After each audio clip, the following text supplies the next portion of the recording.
हम लोग आज क्या सीखेंगे? दशमलव का गुणा। ठीक है कि दशमलव वाले नंबर को कैसे गुणा करते हैं और कहाँ पे पॉइंट लगाना है। एक एक चीज को एकदम ध्यान से दिखना तो समझना। ठीक, पहले जैसे नॉर्मल गुणा करते हैं वैसे ही करेंगे। ठीक है ना? नॉर्मल गुणा सबको जानते हो ना? जैसे नॉर्मल गुणा करते हैं पहले वैसे गुणा कर लेंगे। फिर ध्यान ये रखना कि पॉइंट कहाँ पे लगाना है। चलो करते हैं। जैसे 6 का गुणा 2 से किए, 6 दूनी 12 का 2, हासिल कितना बचा? 1। 6 कम 6 1 हासिल 7, 6 चौको 24।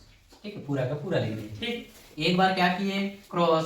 4 को 2 से, 4 दूनी 8, 4 को 1 से, 4 एकम 4, 4 को 4 से, 4 चौको 16। नीचे कितना बार क्रॉस? 2 बार, डबल क्रॉस है ना।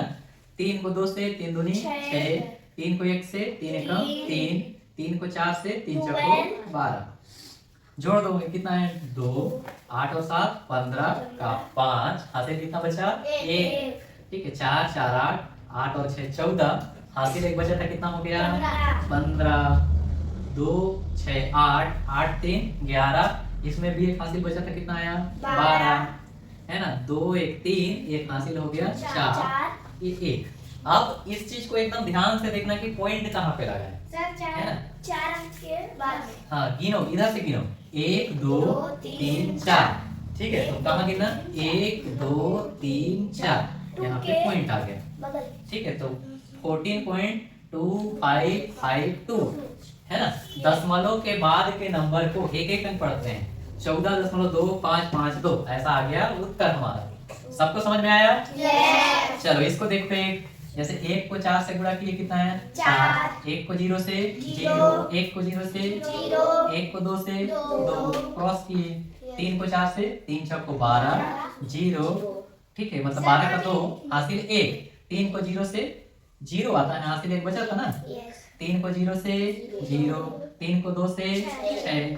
अब और अंक पड़ी है तो जोड़ देते हैं। कितना है यहाँ पे? 4, यहाँ पे 2 1 2 6। अब कितना अंक के बाद पॉइंट लगाना है? देखो 1 2 3 और ये 4, तो इसमें 1 2 3 4।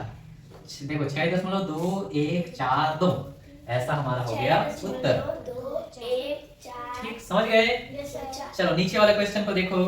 3 का पहाड़ा 5 बार, 3 बचे 15। एक चीज और ध्यान देना कि उसके सामने अगर 0 है ना, तो दोनों अंक भी लिख सकते हो। 3 बचे कितना हो गया? 15 है ना। अब ये जैसे 0 पड़े थे तो उसका तो लिख दिए 1। 3 का 0 बार तो 0, 3 का 0 बार 0, एक बार क्रॉस। 1 का 5 बार 5, 1 का 0 बार 0, 1 का 0 से 0, इस 1 का 0 से 0, इस बार कई बार क्रॉस? 2 बार। 2 को 5 से 10 का 0, हासिल कितना बचा? 1। 2 का 0 तो यहाँ पे हासिल को 1, फिर 2 का 0 से 0, 2 का 0 से 0 है ना। अब फिर जोड़ो। नॉर्मल गुणा कर रहे हैं ना। ठीक है, ध्यान देना, हम लोग पहले कैसा गुणा कर रहे हैं? नॉर्मल। गिनो अब कई अंक के बाद दशमलव था? 1 2 3 4 5, तो इधर से 5 अंक गिनो। 1 2 3 4 5, यहाँ पे 0.0106 ऐसा हो गया हमारा उत्तर। समझ गए? अच्छा, समझ में आया ना? ठीक, चलो इस वाले क्वेश्चन को देखो। अब 6 को 1 से गुणा किए, 6 को 2 से, 6 दूनी 12, हासिल कितना? 1। ठीक है, 6 को 4 से, 6 चौको 24, हासिल 1 बचा था 25। कितना बार क्रॉस करोगे? 1 बार। 3 को 1 से, 3 एकम 3, 3 को 2 से, 3 दूनी 6, 3 को 4 से, 3 चौको 12, जोड़ दो, यहाँ आ गया 6, ये हो गया 5, और 6 5 11 का 1, 2 2 4 और एक हासिल 5 1। हाँ, अब यहाँ से देखो कितना अंक के बाद दशमलव लगेगा, बताओ कितना अंक के बाद दशमलव लगेगा? 3। 1 2, यहाँ से 2 और यहाँ 1, तो कितना अंक के बाद लगा? 3। तो गिनो 1 2 3 है ना। 15.156 ये हो गया हमारा आंसर। तो सब अच्छे से समझ गए? दशमलव का गुणा में क्या करते हैं हम लोग? जो नॉर्मल पहले जैसे गुणा किए वैसे गुणा करना है ना।